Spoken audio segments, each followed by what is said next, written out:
Welcome back to the Deep Dive. Today we are really getting into some deep waters, exploring some pretty radical theoretical physics. That's right. We're diving into part 28 of Sharif Ali Rashada's, massive body of work, the Graviton Pressure Theory, GPT. Specifically, we're looking at a document called Resonance Transmissions in a Graviton Field. Yeah, and radical is definitely the word. GPT basically throws out a lot of the standard model's distinctions between forces. Okay. It roots everything in causal field dynamics. The big headline from this document is that things like light, sound, electricity, magnetism, even radiation, they aren't separate things. Right. Rashada calls them 6 dances of the same coherent tension, all happening within the single underlying graviton pressure medium. 6 dances of the same coherent tension. I really like that phrasing. It sets a certain picture. It does. So our mission today is to try and understand this core GPT idea that all transmission, whether it's light from a star or current in a wire, is basically just coherence in motion. Exactly. Coherence moving through this medium. And we really need to explore how this changes things we thought were, settled, like the speed of light.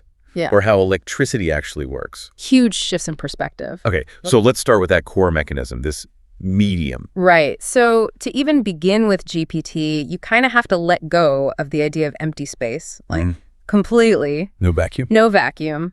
The foundational concept is the graviton lattice. Rashada argues that all of space is filled with this structured field. It's pressure coherent. So like a universal grid. Or a fluid? Think, maybe. A dense, invisible, superfluid lattice. It permeates everything. It's the stage for everything that happens. Okay, so the old no true vacuum idea is central here. Absolutely fundamental. If everything transmits through this fabric, what are its properties? Is it just carrying pressure? Oh, it's much more sophisticated than that. This lattice is described as phase-bearing. Phase-bearing. Meaning it has internal structure, patterns, alignment, and crucially, it holds directional memory. Memory.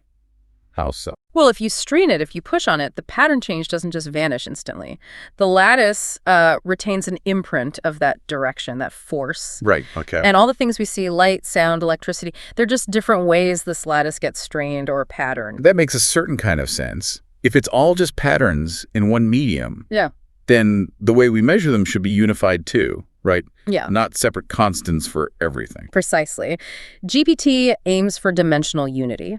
It wants to replace abstract constants, things we just measure and accept, with properties of the lattice itself, things you could, in theory, measure locally. Okay, so what's the toolkit? What are these new quantities? There are 3 main ones in this paper. First, there's GP, graviton pressure. Okay. It's basically the directional coherence force. Think of it as how squeezed or strained the lattice is right here, right now. The local pressure level. Makes sense. What's next? Second is CRES, coherence resistance. CRES, resistance. Yeah. It's about how well a structure, whether that's empty space or, say, a piece of metal, resists losing its pattern when something tries to flow through it. It's like the pattern's integrity. How sticky the pattern is. Sort of, yeah. How well it holds together under pressure. Okay. G, phi, craze, and the third. That's our field. Resonance feedback potential. Our field. Feedback. This one measures the overall field echo. You send out a ripple. Does the surrounding lattice amplify it, dampen it, scramble it? It's the total response. Instructive or destructive interference, kind of. Exactly. But described as a property of the field's potential to resonate or dissipate. Rashada argues that using just GP craze in our field, you can model everything consistently. Wow. Okay. If constants like the speed of light aren't actually constant but depend on the local GP, that changes everything. It really does. And that leads us straight into maybe the most mind-bending part of this paper, light. Yes. Light. GPT completely redefines it. Forget particles, forget waves, forget duality even. So what is it then? It's described as a ripple in coherence. A phase displacement moving through the graviton field. It's the field showing us its structured pressure memory. A ripple in the field's memory. Right. Okay, but here's the kicker, right?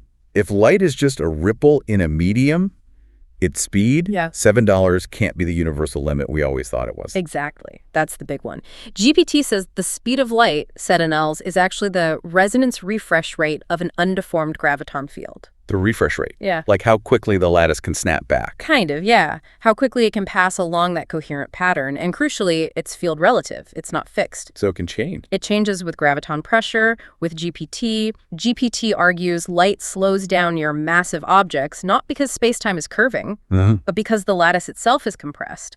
Under high GPT, it takes longer for the lattice to realign to pass the coherence pattern along, so the ripple slows down. So the equation they give, Fradonel's plus beta C dput. Fradonel dollars is the speed in an undeformed field, and the actual speed drops as GBT goes up. That's the idea. Higher pressure, slower refresh, slower light. Which means gravitational lensing. That's not light bending in curved space. According to GPT, no. It's the light pulses basically finding the easiest path, the lowest impedance path, through these layers of different graviton pressure, like water flowing downhill, seeking the path of least resistance. A field-guided path, wow. Yeah. And does this apply to other light phenomena, like redshift? We usually think expansion or gravity. GPT has a different take there, too. Redshift is defined as the gradual decoherence of the wave pattern. Decoherence, like the pattern falling apart. Exactly. It happens because of field decompression or phase leakage. Imagine a big empty void in space. The GPT is low there, the lattice is loose. Right. So the coherence pattern isn't held as tightly. It starts to unravel, losing energy and structure, shifting towards red. GPT actually predicts you'd see redshift gradients across these large voids. A mechanical reason for redshift? Tied to the field pressure? Okay. And quickly, color and brightness, not photon energy or count. Color is just the frequency of the pulse, the field tone. Brightness is the amplitude of the ripple, the depth of the field's participation, not just counting particles. It's all field dynamics. Yeah. Okay, let's shift gears. What about sound? And electricity? How do they fit into this coherence in motion picture? Right, sound. Classically, sound needs a material medium, right? Yeah. Air, water, steel. Yeah. GPT sort of agrees, but says the real medium is the graviton-supported field within the matter. Sound is the transfer of these coherence tension modulations across that underlying field lattice hosted by the material. So the matter just helps the graviton field transmit the pattern. Pretty much. It provides the structure for efficient transfer. And you can model sound speed using GPT units. The equation given is squartfrac, crus again. Coherence resistance. Yep. Materials with high internal coherence, high CRES, resist pattern loss, so they pass the sound ripple along faster. Denser materials slow it down, as you expect. And the source connects this to the human voice. It does, yeah. It frames speaking as transmitting structured coherence pressure. It even suggests that emotionally charged speech creates richer, more complex coherence waveforms. That's quite a leap. Physics meets emotion. It's ambitious stuff. Okay, what about electricity? You mentioned Rashada calls it a cry for coherence. Sounds dramatic. What's the mechanics? It means electricity isn't fundamentally about electrons moving. It's about a strain in the field trying to resolve itself. A strain. Yeah. Electric charge isn't a particle property. It's a localized distortion or shear within the graviton field itself, a directional bias. Yeah. When you build up charge, you're literally warping the local lattice structure. So voltage isn't potential energy in the usual sense. It's stored strain. GPT defines voltage, dollars as directional lattice strain or pressure difference. Delta GP CLAD dollars, like cocking a spring. The field is under tension. Right. Okay, I like the spring analogy. And current, then, is the spring uncoiling. Exactly. Current is the coherent displacement of lattice phase patterns. It's the field snapping back into alignment. The electrons we measure are just caught up in that wave of realignment. They're a secondary effect. So in a wire, I should picture like dominoes falling, the lattice structure readjusting rapidly along the path. That's a really good way to visualize it. That's the GPT picture. Yeah. A wave of coherent realignment. Okay. And magnetism, if current creates it. Then magnetism must be related to that flow. GPT defines it as torsional memory. Torsional memory? Yeah, like a twist left behind. It's the encoded rotations, the structural imprint left in the graviton lattice by that flow of displaced coherence. The field remembers the twist. Field memory, that keeps coming up. It's profound. So wrapping up the phenomena, radiation, EM waves. Same principle. If the field is strained, it wants to relax. EM waves are described beautifully, I think, as field self-repair in motion. It's the rhythm of coherence returning to equilibrium, and that rhythm propagates as a shear wave through the lattice. Radiation in general is just structured pressure modulation, a pattern disturbance moving through the lattice, not through emptiness. The whole spectrum is the universe trying to smooth out its tensions. Okay. This is a lot to take in. A completely unified, field-based reality.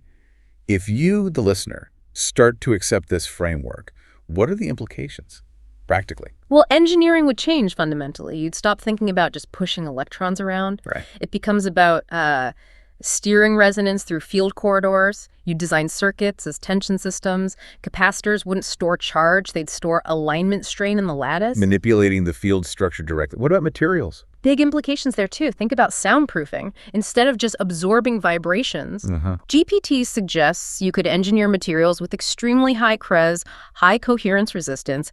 These wouldn't absorb sound. They'd manipulate the field coherence within the material to actively nullify the sound pattern. True silent shielding. Wow. Okay. That sounds like science fiction, but it follows from the premise. Is there anything testable, like right now? Yeah. A prediction that separates GPT from standard physics? Yes, there is one highlighted. Conductivity. Okay. Standard physics treats conductivity mostly as an intrinsic property of a material. GPT says no. It argues conductivity depends on the ambient graviton pressure, the local GPTI. How so? Because GPTI affects the lattice alignment within the material itself. So the testable prediction is that semiconductors, maybe even superconductors, should show variable conductivity if you change the local GPT. You mean like putting a semiconductor near a really massive object could change how well it conducts electricity? Exactly. If you measure that, if conductivity isn't fixed but changes with the local gravitational environment, that's strong evidence for GPT's view of the lattice modulating material properties. That is testable. Okay. Beyond physics and engineering, Rashada takes this even further, right? Into consciousness.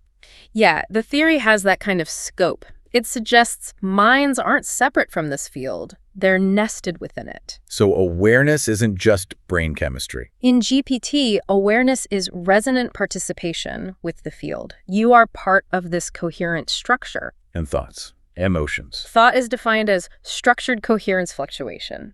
Complex, localized patterns rippling through your bit of the field. And emotion, that's the phase amplitude. The intensity of the pattern. The depth of the field's participation in that thought pattern, yeah. More amplitude, stronger feeling. And perception, seeing something. It flips it entirely. To see isn't just detecting photons, it's described as to resonate. Visual perception becomes an ontological interaction. Ontological, meaning you're interacting with the being of the thing. You're participating directly in its field structure, resonating with its pattern. You're not separate, you're connected through the lattice. That connects the inner human experience directly to the mechanics of the whole universe. Okay. So let's try to summarize this whirlwind tour.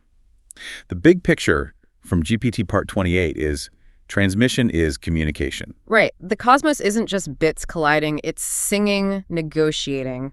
Every signal, every force is the field trying to find balance, coherence, reformation across all scales. And the three huge redefinitions we hit today were: 1, the speed of light isn't universal, it's local, dependent on graviton pressure, GP tells us. 2, sound isn't just material vibration, it's coherence transfer supported by the underlying field in the material. Okay. And 3, electricity isn't electrons flowing. It's the lattice itself undergoing self-repair, releasing directional tension. Those are the core shifts. It paints a picture of a universe that's deeply structured, constantly communicating with itself, and capable of holding memory. Right, that field memory idea. Absolutely. And that leads perfectly into a final thought, something for you listening to really chew on, based on this framework. If magnetism is truly torsional memory, a literal twist, a structural imprint left in the graviton lattice from past coherence flow, then what other kinds of unrecognized field memory might be out there? Where would we look? Think about the most extreme places. Around neutron stars, maybe inside black hole event horizons where the graviton pressure, the GP, is incredibly high or fluctuating wildly. What deep, ancient, maybe even complex cosmic memories could the lattice be storing under that kind of intense pressure and torsion? Memories we currently have absolutely no way to even conceive of, let alone detect.